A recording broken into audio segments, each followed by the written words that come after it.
Welcome to episode 1 of my new series, Lost Pins. We're going to cover canceled and forgotten or lost, prototype or unmade pinball machines. There's all kinds of channels on YouTube doing retrospectives on unmade Nintendo games, unmade Genesis games, games that were forgotten, games that were lost, but what about pinball games? Well, that's what episode 1 is going to be all about. What happened to some pinball games that you should know about or would want to play? I definitely would want to play some of these, especially number 1. Philip Kindred Dick, December 16, 1928 to March 2, 1982, was an American writer, known for his work in science fiction and easily one of the most influential science fiction writers ever to put pen to paper. Dick's high-concept stories and distinctive voice profoundly shaped the genre in the 20th century and earned him a legion of hardcore fans the world over. His stories have inspired a lot of great, and some not so great, sci-fi movies and TV series over the years, from Blade Runner to Total Recall and beyond. Here is a rare interview from 1977 with the man himself talking about, well, being in the Matrix. We all live in the Matrix. These are his genuine, true thoughts. Watch this. It's okay. It's okay. The subject of this speech is a topic which has been discovered recently and which may not exist at all. I may be talking about something that does not exist. Therefore, I'm free to say everything or nothing. I, in my stories and novels, often write about counterfeit worlds, semi-real worlds, as well as deranged private worlds, inhabited often by just one person, while meantime the other characters either remain in their own worlds throughout or are somehow drawn into one of the peculiar ones. This theme occurs in the corpus of my 27 years of writing. At no time did I have a theoretical or conscious explanation for my preoccupation with these pluriform pseudo-worlds, but now I think I understand. What I was sensing was the manifold of partially actualized realities lying tangent to what evidently is the most actualized one, the one which the majority of us, by consensus gentium, agree on. Later that day, back home again, but still deeply under the influence of the sodium pentothal, I had a short, acute flash of recovered memory. Then, in mid-March, a month later, the total body of memories, intact and entire, began to return. You are free to believe me or to disbelieve, but please take my word on it that I am not joking. This is very serious, a matter of importance. At that time, I had no idea what I was seeing. It resembled nothing that I had ever heard described. It resembled plasmic energy. It had colors. It moved fast. It collected and then dispersed. But what it was, what he was, I am not sure even now. In other words, it's a common theme in my writing that a dark-haired girl shows up at the door of the protagonist and tells him that his world is delusional, that there's something false about it. Well, this did finally happen to me. I even knew that her hair would be black. I had an actual complete sense of what she would look like and what she would say. She did appear, she was a total stranger, and she did inform me of this fact, that some of my fictional works were in a literal sense true. I wrote out these dreams in novel after novel, story after story. To name 2 in which this prior ugly present obtained most clearly, I cite The Man in the High Castle and my 1974 novel about the U.S. as a police state called Flow My Tears, the Policeman Said. I'm going to be very candid with you. I wrote both novels based on fragmentary residual memories of such a horrid slave state world. People claim to remember past lives. I claim to remember a different, very different present life. I know of no one who has ever made this claim before, but I rather suspect that my experience is not unique. What perhaps is unique is the fact that I am willing to talk about it. We are living in a computer-programmed reality And the only clue we have to it is when some variable is changed and some alteration in our reality occurs. We would have the overwhelming impression that we were reliving the present, déjà vu, perhaps in precisely the same way, hearing the same words, saying the same words.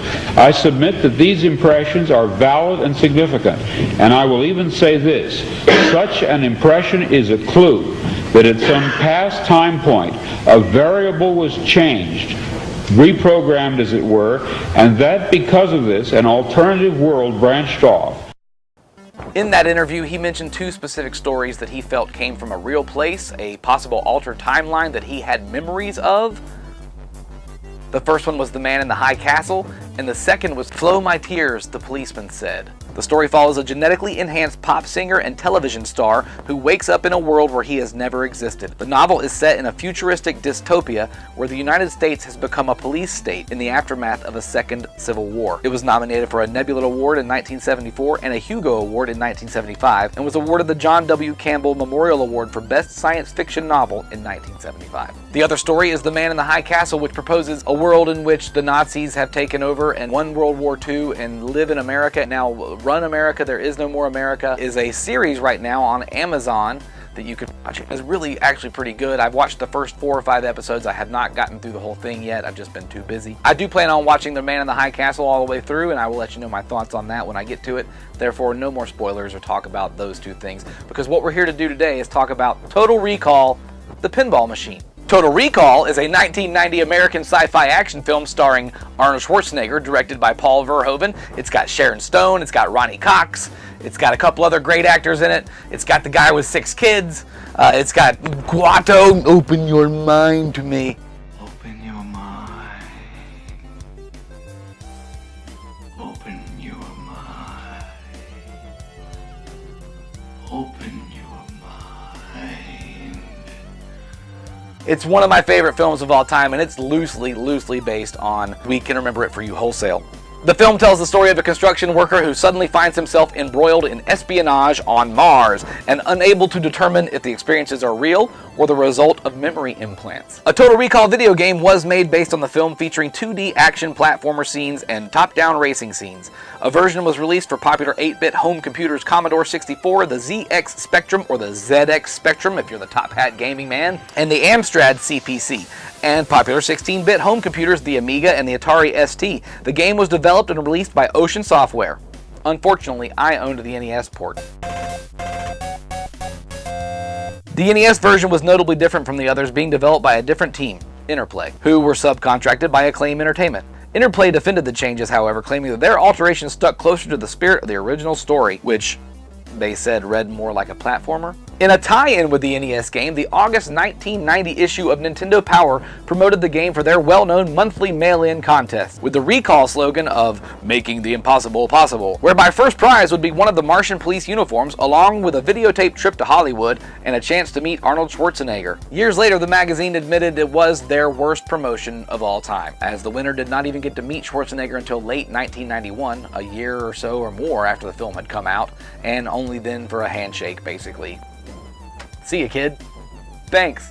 This brings us to the pinball machine. Unreleased in 1990, this Data East prototype, Data East is now the company Stern and was run by Gary Stern at the time, was a pinball table based on the Total Recall movie. Apparently, the Total Recall rare prototype never made it into production. Stern, however, did go on to say, designed to be a dual-player team effort machine, it was ultimately scrapped for production and sent to the depths of the Data East factory sometime between 1996 and 2000. The machine mysteriously disappeared. Some say it went into the trash, some say it was broken down and scrapped and forgotten completely. Some say the machine made its way to parts unknown, and that anyone who sees it in person is sworn to secrecy.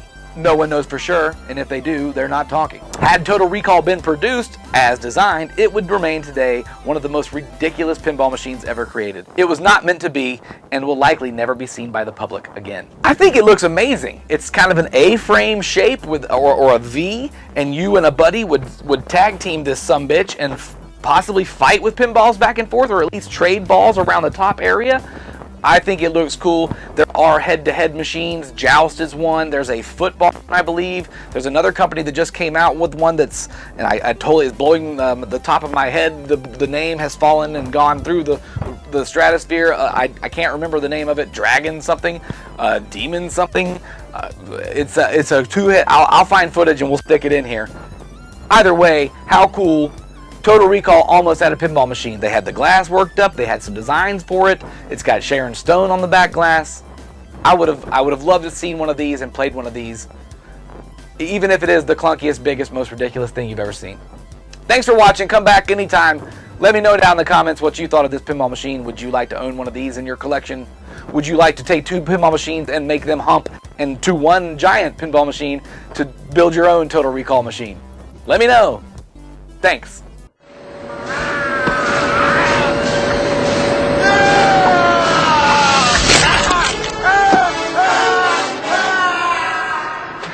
Sie hat der Pauli Richter!